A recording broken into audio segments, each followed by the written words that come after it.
Oi pessoal, professor Edmar aqui da disciplina de Sociologia. Estamos hoje com uma aula ao vivo especial e temos uma convidada, a professora Caroline Blum, que está gravando as aulas de Sociologia para a primeira série. Bem-vinda, professora Caroline. Obrigada, professora Edmar. Oi, gente, você que está nos assistindo, estudante do ensino médio, todo mundo que está nos assistindo.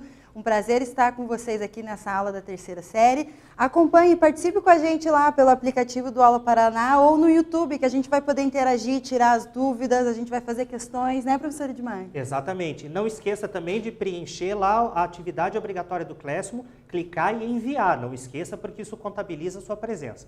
Vamos lá para a nossa aula de hoje. Então, o que nós fizemos na última aula? Nós abordamos alguns aspectos dos movimentos sociais no Brasil, em especial alguns aspectos do movimento negro. Foi a aula da nossa Semana do Conhecimento, que vocês muito contribuíram, mandaram as atividades.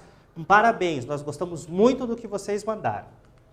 E na aula de hoje a gente vai ver um conteúdo muito importante que a gente acompanha desde a primeira série do ensino médio, que são os autores clássicos. Vamos lembrar? Durkheim, Karl Marx e Max Weber. Então, por que eles são chamados de autores clássicos? Vamos lá. São autores que lançaram questões fundamentais para a disciplina que permanecem de alguma forma até a atualidade. Também são importantes porque formulam o conhecimento sociológico de maneira sistemática, a partir de um método específico que permite compreender o mundo social a partir dele mesmo. Então, eles são os primeiros autores que vão formular a sociologia como um conhecimento específico, não é, Carolina? Isso, e aqui a gente já tem as fotinhas, quem lembra? O Karl Marx, o Max Weber e o Durkheim. E, professora Edmar, a gente já está começando com a interação aqui. Opa! Quero mandar um alô para o Renan, do Colégio Estadual Roberto Langer Júnior, do Alto Boqueirão. Salve um Alto Boqueirão, Renan Carlos, lembrou o nome. E já temos uma pergunta também, se tem 3 autores, aqui o João, aqui do Maria Guiar mandou, qual dos 3 está certo?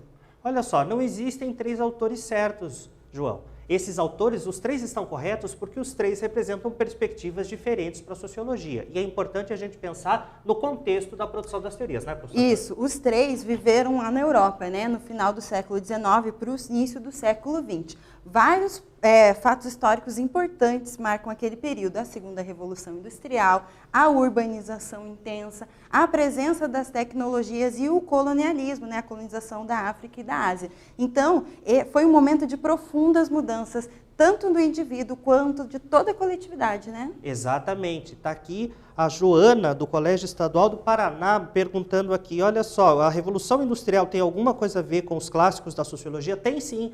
São as transformações da segunda Revolução Industrial que dizem respeito justamente a essas transformações. Então vamos lá, já começar com um quiz lá. Manda a sua resposta no chat para a gente quer saber o que você está respondendo. Olha lá, os autores clássicos constroem suas visões teóricas observando a situação social de um mundo em mudança e em crise. Marque letra A se a afirmativa é verdadeira ou B se a afirmativa é falsa. Manda lá a resposta que a gente quer saber. E aí, Caroline? Que a gente já está interagindo. Já quero mandar um alô também para a Letícia Bora, do Colégio Estadual Professor Júlio Sismac, Araucária. Letícia, que bom que você está aqui. Vai respondendo a atividade, chama os amigos também para responderem, né? A gente já está com o chat lá no Aula Paraná ao vivo, né, professora Edmar? Exatamente. A Ellen, do Colégio Zumbi dos Palmares, está perguntando aqui, será que essa afirmativa é verdadeira? Então, ó, o que você acha, Ellen? Você vai marcar verdadeira ou vai marcar falsa? Presta atenção no que a gente falou. E aí, Caroline? Então, a gente acabou de ver que a Revolução Industrial tem tudo a ver com sociologia. Não é à toa que a sociologia nasce nesse período. Então, Exatamente. Já vou dando um spoiler da resposta. Aqui também a Letícia, do Natália Reginato, mandou um alô. Falou que gosta muito de sociologia. Que bom, né? A sociologia continue acompanhando. Tem as aulas ao vivo no YouTube. E o tempo está acabando lá no aplicativo. Vamos responder e ver quem acertou o nosso primeiro quiz. E aí? Né, professora Edmar? Agora a gente vai acompanhar a resposta para saber se os sociólogos escreveram num período de mudanças ou se era um período de tranquilidade, harmonia, hashtag paz, todo mundo. Gente, todo mundo acertou, parabéns, todo mundo marcou a letra A. Exatamente, olha aí, a afirmativa é verdadeira. Então, a reflexão dos clássicos, como é que eles vão pensar? É nesse contexto, então, que os clássicos farão a sua reflexão, tentando entender como é que existe uma tensão entre o que é o indivíduo e o que é a sociedade. Isso. Essa relação é fundamental para os 3. Os 3 vão pensar como se dá a relação entre indivíduo e sociedade. Então, a gente vai começar pelo nosso chuchuzinho Durkheim. A preocupação central dele é tornar a sociologia uma ciência, ou seja, com um objeto e um método específico. Então, a sociologia vai estudar uma coisa própria, que só essa ciência estuda, e de uma maneira com um método próprio. Este método está descrito nas regras do método sociológico, um livro fundamental do Durkheim, de 1895. Uma das advertências importantes feitas pelo Durkheim nesse livro é afastar as pré-noções. O que sentimos, pensamos ou achamos não constitui pensamento sociológico. Então, assim, a gente está estudando a sociedade, né, professora Edmar? Mas a sociologia é a nossa opinião sobre os fatos? Não, o Durkheim vai dizer exatamente isso, que a nossa opinião não é conhecimento sociológico. Então, o que é conhecimento sociológico? O Durkheim vai criar um conceito chamado fato social. Para que um fenômeno seja enquadrado como fato social, ele tem que atender 3 condições. Presta atenção no slide. Ele tem que ser externo, ou seja, externalidade. O social não acontece por causa da genética nem na psique. Não é porque a gente pensa ou porque a gente sente, é que isso normalmente explica um fato social. A generalidade, os fenômenos que interessam são fenômenos coletivos, não os individuais. E a coercitividade, o Durkheim vai dizer que há modos de agir, sentir e pensar que são impostos pela sociedade. Então pensa, a gente tem um monte de comportamentos que é a sociedade que nos impõe. Não é porque a gente quer que a gente faz tudo. A gente normalmente tem um monte de comportamentos que são impostos pela sociedade. Sim, não é, professora? Pensar qual que é a sua comida favorita, qual que é a sua banda favorita. Se você nascesse em outro país, em outra época, será que essas iam ser as suas escolhas? Possivelmente não, porque depende da sociedade onde você está. Então, o Durkheim traz essas reflexões muito importantes. E esse conceito de fato social é central na teoria do Durkheim, né? E a outra questão é a divisão do trabalho. A questão que inquieta Durkheim é como a sociedade, apesar dessa intensa diferenciação e especialização, não se desmancha. Né? Mudaram os laços de solidariedade social com a Idade Moderna. A sociedade saiu de uma sociedade simples com solidariedade mecânica e foi para uma sociedade complexa, moderna, com a solidariedade que ele chama de orgânica. Para Durkheim, é importante manter a coesão, os laços de integração, pois a sociedade corre o risco de entrar em crise e anomia ou produzir fenômenos tensos. Porque a sociedade muda muito, né, professora Edmar, com a Idade Moderna, né? As pessoas começam a ser mais diferentes, morar na cidade. Sim, exatamente. Então é importante isso, porque assim, a sociedade ela muda muito e ela tem processos de mudança. O Durkheim vai dizer que essas mudanças podem implicar em crise e são as crises que vão gerar fenômenos tensos. O Durkheim vai dizer, por exemplo, que os suicídios acontecem em sociedades que passam por grandes crises. Isso. E olha só, vamos agora ver o outro teórico da sociologia super importante, que é o Karl Marx. O materialismo histórico dialético do Marx se contrapõe a uma corrente filosófica na Alemanha, o idealismo. O Marx, então, vai se contrapor aos idealistas e vai dizer, é preciso entender as condições materiais da existência. Nós temos um mundo cercado de coisas. Eu preciso entender como é que essas coisas são feitas ou são produzidas. Para Marx, se deve compreender a vida humana a partir das condições materiais da existência e não dos sistemas de ideias que os homens produzem. Marx, então, vai dizer, é preciso olhar para a produção material e não só para as ideias. Isso, aqui eu quero aproveitar para mandar um abraço para o Colégio Natália Reginato, o Colégio Nilo Brandão, que estão participando, mandando as perguntas aqui. Então, vejam que agora, né, professora Edmar, a gente está com uma outra ideia. A gente estava falando do Durkheim, que pensava em integração, e o Marx agora ele não quer mais pensar o que as pessoas pensam sobre o mundo, ele quer analisar a realidade, né? E isso ele vai trazer um conceito muito importante, que são das classes sociais. Então, a história e o mundo social se descrevem para Marx em 2 classes que estão em permanente conflito, enfrentamento. A classe dominante e uma classe dominada. No capitalismo, que é o sistema atual que a gente vive, essas classes possuem nome e características. São a burguesia, que é quem tem a propriedade dos meios de produção, e o proletariado, que é quem vende a força de trabalho. Teria um exemplo, professora Edmar, o que seria isso, essa relação? Exatamente. Vamos pensar, a burguesia é a classe social que tem a propriedade privada dos meios de produção. Então, eles são as classes que são os donos das grandes empresas, dos meios de produção, aquilo que se usa para produzir. Quem trabalha, ou seja, quem tem um emprego, vende a sua força de trabalho. Para o Marx, então, essas 2 classes elas estarão em permanente conflito e é isso que vai marcar a chamada luta de classes. Eu quero aproveitar e mandar um abraço aqui para o pessoal do Colégio Rio Branco, que está nos acompanhando, e um abraço também para o Tiago Rafael de Macedo dos Santos, de Arapongas, do Colégio Estadual Unidade Polo 3º C. Belezinha. Olha só, já temos uma pergunta, professora Kalene. A Priscila Silva, do Cefam Curitiba, pergunta se o Marx e o Durkheim têm a mesma ideia sobre o materialismo histórico, e ela está dizendo que adora as nossas aulas. Que bom. Então, olha lá. Não, o Marx é que pensa no materialismo histórico. O Durkheim ele tem uma outra perspectiva que tem a ver com o entendimento dos chamados fatos sociais. Então, Durkheim e Marx têm perspectivas bastante opostas aí. Né, e aqui a gente tem uma pergunta aqui no aplicativo do Renan também. O Renan pergunta, por que Karl Marx pensa no mundo social? É uma pergunta muito interessante, porque o Marx ele estava vivendo esse processo de transformação. Né? O que era o mundo feudal, ele acabou. Né? Agora o mundo é um mundo completamente novo e ele quer entender. E a contribuição do Marx é fazer uma crítica a esse mundo. Né? Ele trouxe novas ideias de igualdade, liberdade e fraternidade, mas ele via que o mundo, a vida em sociedade, não estava da mesma maneira que as ideias. As ideias eram uma e a realidade era outra. Então é isso que o Marx vai analisar. Exatamente. Então olha lá. E aí entra a mercadoria, que é a força motriz, que é o pilar central do sistema capitalista, que é o sistema que a gente vive, objeto da crítica do Marx. Então, olha lá, a força de trabalho é transformada em uma mercadoria. Ela é vendida por um valor, que é o valor de um salário, e essa troca não é equivalente. O esforço empregado não corresponde ao valor recebido. Dirá o Marx que tem uma diferença nessa troca. O trabalho, então, é uma mercadoria que produz valor, porque o trabalho é capaz de produzir as coisas. Uma parte desse valor é apropriada sob a forma de trabalho excedente, que se torna parte do capital. Então, o Marx está dizendo, a classe burguesa vai se apropriar, vai tomar para si parte desse valor produzido pelo proletariado. E aí, o Marx vai dizer que o alicerce do sistema econômico-político é a exploração do trabalho. Dirá o Marx, então, que o capitalismo, o sistema no qual nós vivemos, que é um sistema econômico, político e social, é um sistema marcado pela exploração do trabalho, no qual o trabalho vai ser cada vez mais explorado. Não é, professora Carolina? Isso. Então, Renan, espero que eu tenha respondido. Se não, escreve lá no aplicativo que a gente continua conversando. Quem tiver dúvidas também.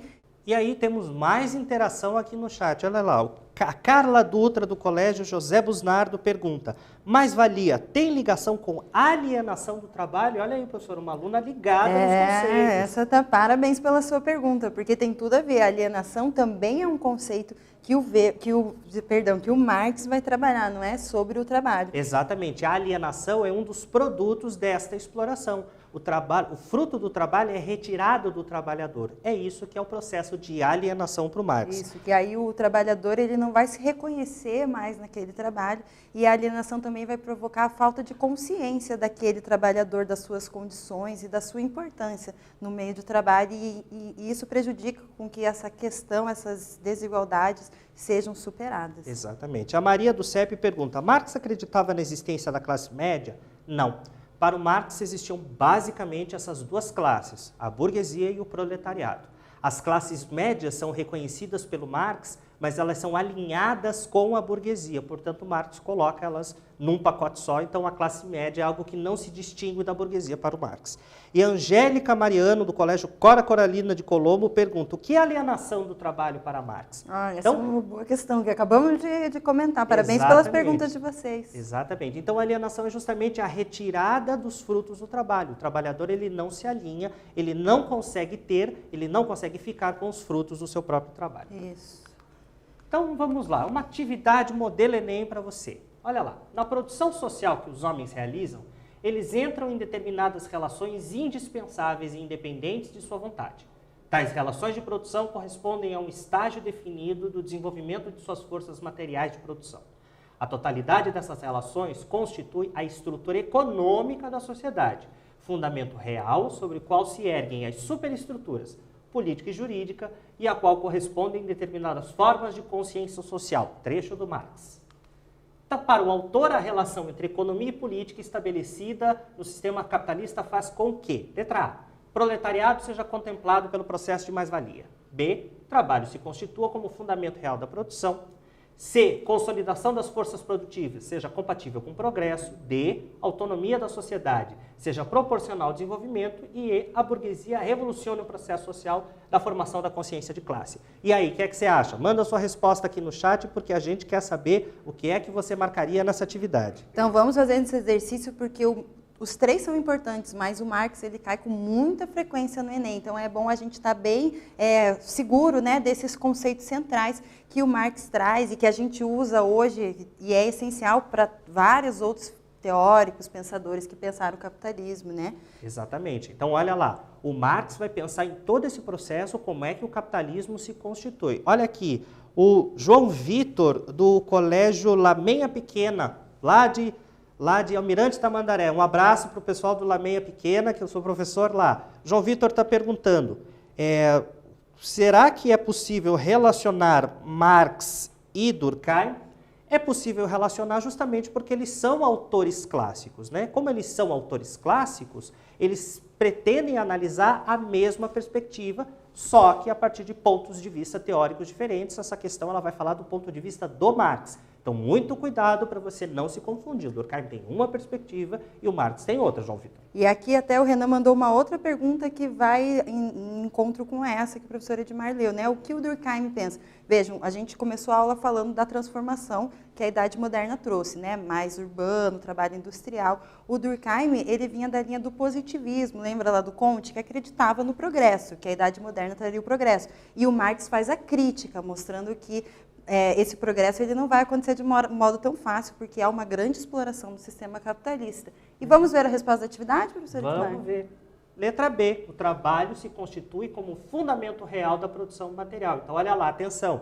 Reflexão sobre trabalho e sociedade, como disse a professora Caroline, é algo que acontece e cai com bastante frequência lá no Enem. Então, vamos ao Max Weber. Agora vamos para o nosso terceiro e último sociólogo clássico. A gente passou pelo Durkheim, passamos pelo Marx e agora vamos para o Weber. A perspectiva weberiana, ou seja, do Weber, é chamado individualismo metodológico. Como é possível compreender as ações individuais por meio de suas motivações e que são coletivas? Não se trata de julgamentos, opiniões, mas de compreensão do agente enquanto pessoa, capaz de agir e de dar sentido à ação. Então, né, professor Edmar, assim, muito resumido, né, o Durkheim, a sociedade constrói o indivíduo pela instituição social, o fato social, o Marx pensa na economia, na questão do trabalho, e o Weber, o que ele contribui? Então, o Weber vai pensar num conceito chamado ação social. A ação social é individual, mas a motivação, como a gente disse, ela é coletiva. Então, é por isso que a sociologia pode estudar a ação individual. Para que uma ação seja considerada ação social, ela tem que obedecer 4 critérios. Olha lá. A ação individual é o indivíduo que age, a ação é concreta, ela é dotada de um sentido, ou seja, a ação sempre tem um significado para quem age, ela é dirigida a um outro, a gente sempre age em direção a alguém ou a alguém, e ela tem uma expectativa de reação, sempre se espera que esse outro reaja à ação. Vamos pensar, por exemplo, quando a gente vota. A ação individual, eu vou lá, voto, ela é dotada de sentido, eu voto no candidato que eu me alinho às propostas, ela é dirigida a um outro, né? É ao candidato ou à candidata, e ela tem uma expectativa de reação e se espera que o candidato cumpra as promessas de campanha. Isso, e aqui, né, professor Edmar, e quem está nos acompanhando, a gente vê que o Weber, ele percebe que é o indivíduo que constrói a sociedade, então ele apresenta uma outra perspectiva de análise, né? Quero aproveitar e mandar um abraço também para os estudantes aqui do Colégio Amâncio Moro, que estão mandando um alô, um salve aqui no aplicativo. Então, a ação social é analisada por Weber nos tipos ideais, nesses modelos. Não são reais, mas são parâmetros para análise, né? Ferramentas que ele usa para fazer essa pesquisa. As ações se classificam em racional com relação a fins, racional com relação a valores, tradicional e afetiva. São 4 tipos de ação social. As ações vão se tornando cada vez menos ligadas à religião e tradição e se racionalizando, se burocratizando. Esse é o processo que ele fala do desencantamento. A gente sai daquele mundo da Idade Média de bruxaria, feitiçaria, para o mundo mais racional, tecnológico, científico. Esse é o desencantamento do mundo, que é um fenômeno que o Weber percebe que vai se consolidando, crescendo na Idade Moderna. Exatamente. Então, olha lá uma questão. O Joaquim Barbosa, do Colégio Olavo de Carvalho, Foz do Iguaçu, a solidariedade orgânica do Durkheim pode ser relacionada à ação racional do Weber? Sim, porque são conceitos que vão se ligar da mesma forma, no sentido de que entender quais são os fundamentos da constituição das relações sociais. Então, a solidariedade orgânica promove a junção e a ação racional do Weber é aquela ação que se dirige no sentido de orientar uma conduta específica. Então, sim, nesse ponto é possível aproximar esses dois autores. Percebam que todos eles falam como acontece a relação entre indivíduo e sociedade. né? A sociedade constrói o indivíduo constrói a sociedade, mas eles percebem que para haver a vida em sociedade é necessária essa relação. Do ponto de vista do Durkheim, são as leis, as instituições, a sociedade faz o indivíduo. E do Weber, não, são os indivíduos com as suas motivações pessoais que constroem a sociedade através da ação social. Então, pensamento clássico, professor Edmar, você pode falar um pouco para a gente? Então, olha lá, vamos resumir, tentar fechar um pouquinho as perspectivas desses três autores que se encaixam dentro do que a gente chama de sociologia clássica. Então, olha lá, os três autores aqui constroem suas teorias tentando entender como se constrói a relação entre o indivíduo e a sociedade. É nesta tensão que vai estar a explicação para o social. Para o Durkheim, o que acontece? A sociedade se impõe sobre o indivíduo. Nós somos obrigados a fazer muitas coisas porque é a sociedade que nos impõe, ela nos obriga, ela empurra determinados comportamentos para a gente. A gente pode ter as nossas vontades, mas porque existem barreiras sociais, a gente não faz determinadas coisas. Então, o Durkheim é esse sociólogo que vai entender a pressão do mundo social sobre o indivíduo. Então, entre indivíduo e sociedade, o Durkheim fica muito mais no polo da sociedade. Pensa, por exemplo, o uso de máscaras, por mais que você ache às vezes desconfortável, mas é uma imposição que a sociedade coloca. Então, as leis são um exemplo de um fato social que a gente tem que seguir. Já o Weber pensa diferente, né, professor Edmar? Exatamente. O Weber, então, vai pensar no polo contrário. O Weber vai falar que é o indivíduo que importa, é a ação individual, é a ação do indivíduo que importa para entender o social. Por quê? Porque a motivação da ação é que é coletiva. A partir dessa motivação, é possível entender as ações individuais. Você pode dar um exemplo? Eu posso. Por exemplo, já ouviu falar que no Brasil houve uma lei que proibia a venda de melancia? Já aconteceu no Brasil, mas essa lei pegou? Hoje você precisa se esconder para comprar uma melancia? Não. E por que essa lei não pegou? Porque os indivíduos não viram sentido nela. Então, veja como é os indivíduos que criam a sociedade. Um outro exemplo, em São Paulo teve uma lei que eles queriam proibir os feirantes de gritar durante a feira. E essa lei não funcionou. Por quê? Porque os indivíduos não veem essa motivação. Eles veem que é importante essa forma de comunicação. Então, veja que aqui também faz sentido, é uma perspectiva diferente, mas é assim também que a sociedade se constrói, através da ação social dos indivíduos. Exatamente. E, para o Marx, não é o indivíduo e não é a sociedade. A gente tem uma perspectiva que está muito mais centrada num outro aspecto. São as classes sociais, a burguesia e o proletariado que lutam, que se enfrentam e que disputam. Então, a gente pode pensar numa balança entre indivíduo e sociedade, a gente pode colocar o Durkheim do lado da sociedade, o Weber do lado do indivíduo e o Marx ali no meio. Por quê? Porque interessa muito mais esse conflito entre as classes sociais do que propriamente o indivíduo ou a sociedade, não é, professora Carolina? Isso, com certeza. O Marx está fazendo essa reflexão, mostrando essa crítica desse novo modelo econômico que a sociedade passou a se organizar. E observa que as classes sociais, elas são a estrutura do capitalismo e que a partir desse conflito de classes a história vai dar continuidade. Então, são três perspectivas sobre a mesma relação. As três estão certas e as três são fundamentais para a compreensão da sociedade. Até hoje em dia, a gente usa esses autores, pensa sobre eles, e eles são muito importantes também para o nosso vestibular. Então, olha lá, um quiz para ver se você fixou bem esse conteúdo. Para Durkheim e Weber, a sociedade se impõe ao indivíduo, enquanto Marx acredita que o indivíduo se impõe à sociedade. Verdadeiro ou falso? Manda sua resposta no chat, a gente quer saber o que é que você pensa, qual que você será. Será que é certo, será que é errado? E aí, professora? Então, você pode responder tanto pelo aplicativo do Aula para Lá, na terceira série, a letra A ou letra B, ou pelo YouTube. A gente já tem umas participações aqui do interior do estado, mandando um salve. Quero mandar um salve aí para Cerro Azul, para a cidade de Piraquara, que estão mandando também um alô aqui no nosso aplicativo. E também falar para vocês acompanharem, chamem seus amigos para participarem, as outras aulas também estão disponíveis no YouTube e por aí, professor Edmar. E aí, o Roberto de Assis pergunta, qual é a crítica de Weber quanto a Marx? O Weber critica o Marx por olhar somente o aspecto econômico. O Weber, nas aulas dadas lá pela professora Carolina do primeiro ano, vai falar que a religião tem uma influência muito grande na economia.